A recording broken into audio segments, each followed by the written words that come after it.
Kągi, sveiki visi, tai yra antroji C++ pagrindų pamoka ir šioje pamokoje mes išanalizuosime šiek tiek šią programą, bet vėlgi mes pilnai visko neišmoksime, ką kiekviena eilutė daro tiksliai. Mes tiesiog apsibrėšime, ką maždaug tai daro, nes mes tiksliai negalime kol kas to išmokti, nes mes turime mokintis kiekvieną atskirą dalykėlį, ką jis daro atskirai, ir tam mes skirsime vos ne po vieną ar kelias pamokas kiekvienam dalykėliui. Na ir žinoma, tų dalykėlių vis daugės ir daugės, nes čia tik paprasta programa. Bet kokiu atveju šioje pamokoje tiesiog pasistengsime šiek tiek kaip ir pakomentuoti šį kodą, ok? Ir dabar visų pirma, praeitoje pamokoje parodžiau, kaip jūs galite paleisti savo programą. Tai sakiau, kad jūs paspaustumėte tą žalią mygtuką Run arba eitumėte į Build ir Run. Bet iš tiesų, kai jūs pakeisite kažką savo programoje, tai yra šiame kode, jums reikės iš naujo subuildinti tai ir tik tuomet paleisti. Dėl to, jei jūs spausite Run, jums kaip ir paleis senąją versiją, tai yra, kuri buvo prieš tai subuildinta. Tai tam, kad nereikėtų buildinti ir runinti iš naujo atskirais veiksmais, tiesiog paspauskite ant šio mygtuko. Taip pat žalias mygtukas, tiesiog jo fone yra ten toks geltonas ratelis, sakykim, ir jis vadinasi Build and Run. Arba Build meniu juostoje paspauskite ant Build ir pasirinkite Build and Run. Ir jums tai atliks, taip pat paleis programą, kaip matote, tiesiog ją prieš tai dar subuildins iš naujo, kitaip tariant, subuildins visą mūsų šį kodą. Na gerai, grįžkime prie kodo ir pradėkime jį analizuoti. Tai ką pirma eilutė daro? Pirma eilutė daro tiesiog integruoja failą. Kokį failą? IOStream failą. Tai va tos grotelės ir include pagrinde pasako kompiliatoriui, integruok. Ką integruot? Kompiliatorius klausė. Ir tu skliausteliuose nurodai, tokiuose lūžtuosiuose skliausteliuose nurodai failo pavadinimą. Tada kompiliatorius žino, aš turiu integruoti, ką turiu integruoti, pasižiūri, kas yra skliausteliuose ir mato IOStream. Reiškia, aš turiu integruoti IOStream failą. IOStream failą mes nekūrėm. Iš kur ir kur yra tas IOStream failas. IOStream failas yra, sakykime, jį palaiko kiekvienas kompiliatorius ir tai yra, sakykime, toks C++ dalykėlis automatiškai integruotas, sakykime, failas, kuris tiesiog, kol kas žinokite tiek, kad šis failas turi būti integruotas tam, kad veiktų mūsų žemiau aprašytas kodas, kad mūsų programa apskritai veiktų. Mums IOStream būtinas. Tai tiek su pirma eilute pagrinde, vėlgi, integruojame kažkokį failą, tiesiog jo pavadinimas yra IOStream. Taip pat mes galėsime integruoti ir kitus failus, ir savo sukurtus failus tokiu būdu ir taip toliau. Toliau yra kažkas tokio, using namespace std kabliataškis. Pradėkime nuo kabliataškio. Kabliataškis pagrinde pabaigia kiekvieną veiksmą, sakykime, C++ kalboje, ir apskritai programavimo kalbose. Didžiojoje dalyje. Ir, kabliataškis tiesiog pabaigia veiksmą, o ką daro using namespace, tai pagrinde pasako kompiliatoriui, kad mes naudosime tokį dalyką kaip namespace, bet namespace tai yra kaip ir kategorija, taip pat kaip ir tas include, tik mes nenurodome include file, nes tai automatiškai kompiliatorius žino, kad tai yra file. O using mes turime nurodyti, kad mes naudosime, ką naudosime? Namespace. Namespace yra kaip ir, galime versti kaip biblioteka realiai. Tai naudosime biblioteką. Kokią biblioteką? std. Ir std yra standartinė biblioteka ir tas std realiai reiškia standart, kuris palengvins šiek tiek mūsų šį kodą. Nes jeigu čia nebūtų to, jeigu mes neintegruotume to std, tai yra, jeigu mes nenaudotume std bibliotekos tokiu būdu, tarkime, jei nebūtų čia šitos eilutės ir mes bandytume paleisti programą, kaip matote, klaida 5 eilutėje. Todėl, kad mes prieš kiekvieną tokį specialų veiksmą arba raktažodį, prie to dar prieisime, turėtume rašyti std, paaiškinsiu taip. Cout veiksmas arba metodas, kad ir kaip jį vadinsite kol kas, jis yra std bibliotekos dalis Ir mes neintegruojame tos bibliotekos ir kompiliatorius nemato, kas pasijaut, ką tu čia man parašei. Tas pats, kaip mes parašytume čia labas. Kas čia tokio? Jeigu mes kompiliuosime, čia bus klaida. Kas tas sijaut? Mums reikia nurodyti, kas tai sijaut, arba integruoti biblioteką, kuris sukuria tą sijaut. Ir galime integruoti biblioteką, arba galime rašyti std, nurodyti vėl tą bibliotekos pavadinimą ir 2 dvitaškius. Ir tai reiškia, ok, kompiliatoriau, paimk tą sijaut iš std bibliotekos. Ok? Bet jeigu dabar kompiliuosime vėl bus klaida, nes endline taip pat nerastas. Mesgi neintegruojame tos std bibliotekos, todėl mes turime nurodyti, kur tas endline yra. Tai jis yra std bibliotekoje. Ir vėl tie 2 dvitaškiai. Paleidžiame ir viskas veikia. Todėl, matote, jeigu mes, tai yra dar tik maža programa, bet įsivaizduokite, jei pas jūs bus daug tų sijaut ir ne tik sijauto, visokių ten kitų dalykėlių. Mums prieš kiekvieną tą dalyką reikėtų std prirašyti. O tam, kad to daryti nereikėtų, mes tiesiog galime integruoti tą biblioteką. Štai čia viršuje parašyti using name space std. Ir dabar kompiliatorius automatiškai paima visus dalykėlius, kurie yra std bibliotekoje ir tos sijaut ir endline randa. Ir kai mes kompiliuojame programą, nėra jokios klaidos. Ok, tai maždaug antra eilutė integruoja biblioteką, šiuo atveju pavadinimu std. Bet ko čia parašyti negalime šiuo atveju, nes mums reikia integruoti std, minėjau jau dėl ko. Ir taip pat mes galėsime integruoti ir kitas bibliotekas, bet kol kas mums jų nereikia ir prie to dar prieisime ateities pamokose. Toliau mes turime vieną funkciją, kurios pavadinimas yra main. Ši funkcija yra privaloma.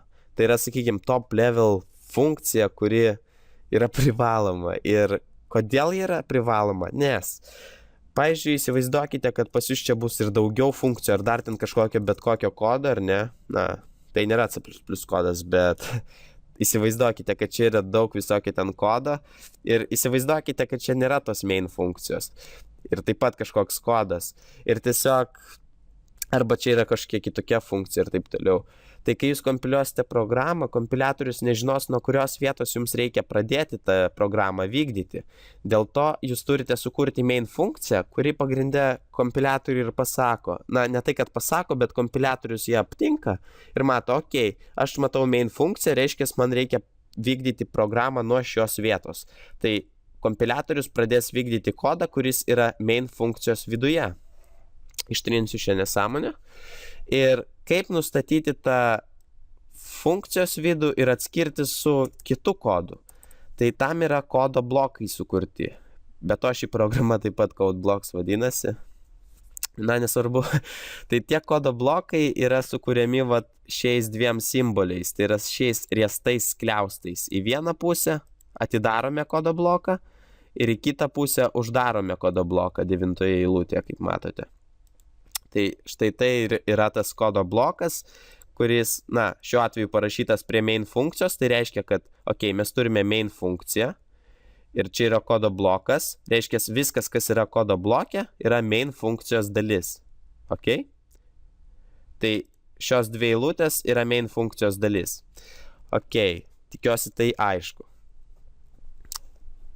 Dabar, aš galbūt šiek tiek dar padidinsiu jums visą tai, kad galbūt šiek tiek aiškiau matytųsi kol kas. Tai štai šie riesti skliaustai, įsidėmėkite, kaip jie atrodo. Toliau matome prieš tą pavadinimą, jau supratote, kad čia rašomas pavadinimas, ar ne? Tai šiuo atveju main, mes negalime jo keisti ar, susikurti savo kažkokio kito pavadinimo, nes main reikalingas. Mes vėliau, kai išmoksime kurtis funkcijas, galėsime rašyti ten beveik, ką norėsime. Bet kol kas bent jau main funkcija turi egzistuoti jūsų programoje. Todėl main kaip ir keisti kol kas negalime. Ne tai, kad kol kas, o šioje funkcijoje negalime, nes mums reikia turėti tą main. Toliau matote prieš tai int. Int tai yra integer, o integer tai yra duomenų tipas. Tai integer trumpinys yra int, tam, kad nerašyti tiesiog integer, yra padaryta taip, kad jūs turėtumėte parašyti tik int. Ir kas yra duomenų tipas, mes mokinsimės ateityje, bet pagrinde mes čia nurodome, koks mūsų main funkcijos tipas. Mes nurodome, kad jos tipas yra int. Tiek tiesiog kol kas žinokite. Ir kai jūsų kažkoks funkcijos tipas nustatytas, tai nustatėme, kad mūsų main funkcija yra int tipo. Teisingai? Taip, nes čia yra int prieš pavadinimą. Tai reiškia, kad mūsų main funkcija turės grąžinti tokio pat tipo reikšmę. Ir kaip matote, funkcijos pabaigoje turime return raktažodį, kuris reiškia grąžinti arba grąžink arba taip toliau. Ir ką jis grąžina? Tai, ką mato po tarpo. Tai yra šiuo atveju 0. Ir vėl kabletaškis tiesiog pabaigia veiksmą. Ok? Tai, su integeriais šiek tiek paaiškinsiu dar. Tai integer tai pagrindė yra skaičius. Ok? Tai mes nurodome, kad mūsų main funkcija yra integer tipo. Tai yra skaičiaus tipo, ar ne? Ir kaip minėjau, mūsų funkcija, kurios tipas yra nustatytas kažkoks, ji turi grąžinti tokio pat tipo reikšmę. Tai jeigu mes čia nustatome, kad mūsų funkcija yra int, kas yra skaičius, tai reiškia, kad ji turi grąžinti skaičių. Tai štai return grąžiname, kompiliatoriui pasakai grąžink ir ką grąžint? 0. 0 yra skaičius, teisingai, todėl mes grąžiname 0. Mes čia realiai galime rašyti bet kokį ten skaičių, ar ne, bet tiesiog 0 yra paprasčiausiai užrašomas ir, realiai šioje main funkcijoje to return kaip ir nereikia. Ne visiems, aišku, kompiliatoriams, bet CodeBlocks kompiliatoriui nereikia to return 0 rašyti. Bet siūlau rašyti, nes jūs išmoksite iš karto, kad visos funkcijos, kurios turi kažkokį tipą, turi kažką grąžinti. Ok? Ir ateityje apie tai daugiau kalbėsime. Tiesiog kol kas pasirašykite tiesiog savo main funkcijos pabaigoje, tai return 0.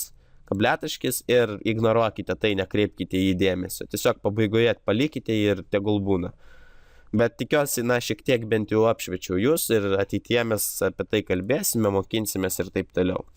Ok, mes dar kai ką turime šioje funkcijoje. Paskutinė eilutė, tai yra cout, kažkiek ženklai 2, tada kažkoks tekstas kabutėse, tada vėl 2 ženklai, tada end l kažkoks ir kabletaškis. Kabletaškis jau žinote, kas yra.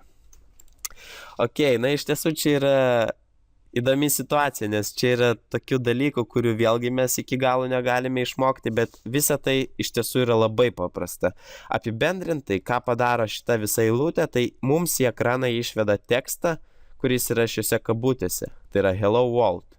Dėl to, kai mes paleidžiame programą, mes matome tą hello world. Bet pabandykime iš pradžių į visą tai pasižiūrėti. Kas yra cout? Cout tai yra, sakykime, tos std bibliotekos kažkoks metodas, veiksmas ar kažkas tokio. Nesvarbu, kas tai yra cout. Ir cout maždaug pasako mums, mūsų kompiliatoriui, kad mes norime išvesti kažką į ekraną. Galite kol kas taip įsivaizduoti, nors ne visai tikslu tai yra, bet vėliau kalbėsime ir išmoksime daugiau ten dalykus, tai cout ir taip toliau. Bet cout kol kas galite įsivaizduoti, kad pasako kompiliatoriui tiesiog išves kažką į ekraną. Kompiliatorius klausia, ką aš turiu išvesti į ekraną. Tada yra tokie įterpties operatoriai. Šie 2 simboliai, 2 ženklai mažiau, čia yra 2 ženklai, mažiau. 1, 2. Šie 2 simboliai vadinami įterpties operatoriais. Realiai galite užsirašyti šį dalyką tiesiog, bet jūs labai greitai įsisavinsite, jeigu dar neįsisavinę ir tiesiog jau automatiškai tai liks galvoj visam laikui, nes čia toks turbūt išskirtinis bruožas C++, šitie įterpties operatoriai yra, nes, būtent, nesvarbu, pamirškite. Bet tai yra įterpties operatoriai, tai mes pasakome kompiliatoriui įterp kažką į ekraną, toliau įterpties operatorius, kuris atskiria veiksmą nuo kažkokių resursų, ten tai yra elementų ar kažko, ką norime įterpti, tarkim. Ok?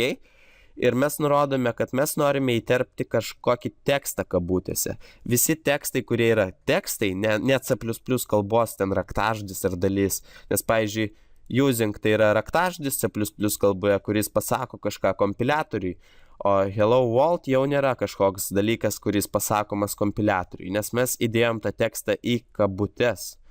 O kabutės, na, apie tai dar kalbėsime, bet pagrinde, jei norite kažkokio teksto, jūs turite, na, savo kažkokio teksto, kurį norite atvaizduoti ar dar kažką padaryti su juo, jūs turite jį įdėti į dvigubas kabutes.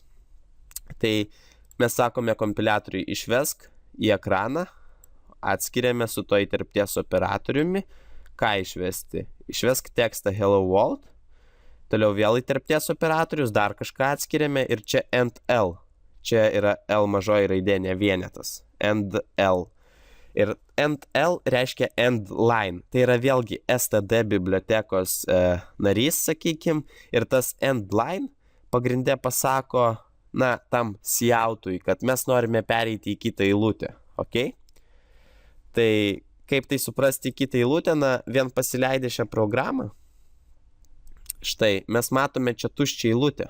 Matote? Tekstas mūsų ir tas end line sukuria mums tuščią eilutę. Na, iš tiesų jis nesukuria tuščios eilutės, jis tiesiog perkelia mūsų į kitą eilutę.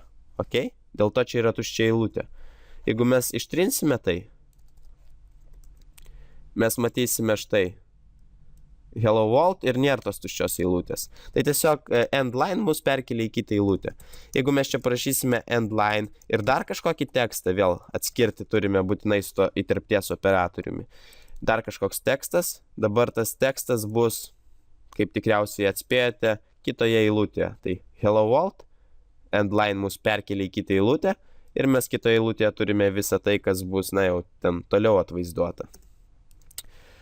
Na, tai tiek šioje pamokoje, tikiuosi bent jau kažkiek supratote, na, kas yra kas, ir kitose pamokose mes jau pabiški viso to mokinsimės plačiau ir taip toliau. Tai ačiū uždėmesį, laukiu jūsų atsiliepimų, būtinai, na, klauskite, jeigu kažkas neaišku, bet vėlgi siūlau geriau pasižiūrėti ateities pamokas ir galbūt bus atsakyta jūsų klausimus, bet jeigu labai ilgai, tai yra per ten 10 ar 20 įrašų nebus atsakyta jūsų dabar iškilusius klausimus, galite jau paklausti ir, na, aš atsakysiu tikrai. Bet kokiu atveju norėčiau, kad jūs rašytumėte atsiliepimus ir dalintumėtės pamokomis, nes iš tiesų mums reikia plėstis ir, na, tiesiog, kuo daugiau žmonių išmoks, to bus turbūt naudingiau kažkam. Ok, ačiū uždėmesį ir iki.